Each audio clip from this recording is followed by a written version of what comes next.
अंधेरीला आलेलो एका कामासाठी आणि लागलेली सॉलिड हुक. तर मिसळपावची मला स्टॉल दिसला आणि मिसळपाव म्हणजे माझा एकदम वीक पॉईंट.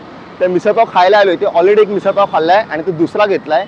आणि जे मी आजपर्यंत खाल्ले आहेत ना मिसळपाव, त्यातला one of the best misal pav म्हणजे हे जास्त काय सांगत नाही मी ना, पुढचं प्रमोशन करत आहे. One of the best misal pav कारण की एक खाऊन तुम्ही दुसरा खातोय. सो अंधेरीला आहे ना ऑरिस हॉटेल आहे. ऑरिस हॉटेलच्या समोर हा मिसळपावचा स्टॉल आहे आणि मुलगा आहे आशू म्हणून जो हे स्टॉल चालवतोय. तर इथे एकदा तरी तुम्ही येऊन हा मिसळपाव नक्की ट्राय करा. म्हणजे मी मोठ्या मोठ्या ब्रँडच्या खाल्ले आहेत, मामलेदार वगैरे, पण भाई मला ही टेस्ट आहे ना एक नंबर आवडली.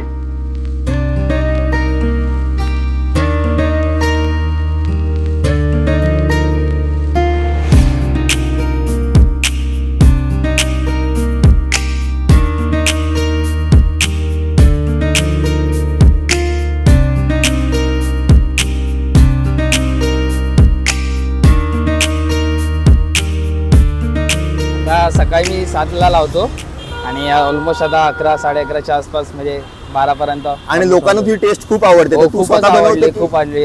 प्लस ऑर्डर्स वगैरे पण घेतले जातात आपल्याकडे आणि सर्व इथे कॉलेज वगैरे पण आहे, तर कॉलेजमधून पण ऑर्डर्स वगैरे येतात. खूप जणांचा रिस्पॉन्स चांगला येतो. मग ही मिसळ तू स्वतः बनवतो की कोण बनवतो? म्हणजे कधी कधी आता ऑल्टरनेट जर मला कधी लेट होत असेल तर मग म्हणजे कसं मम्मी रेडी करून ठेवते, मी फटाफट करत. मेन क्रेडिट तर मम्मीलाच आहे माझ्याकडून. आणि तू एक ताकचा स्टॉल पण साईडला सुरू केला? साईडला ताकचा पण स्टॉल साईडला गेला नक्की आता. आणि आपल्या मिसळपावच्या स्टॉलला श्री साई मिसळपावला नक्की व्हिजिट करा. आणि तुझी टेस्ट खूप चांगली आहे. सो तुला तुझ्या फ्युचरसाठी आणि या तुझ्या बिझनेससाठी ऑल द बेस्ट. थँक्यू.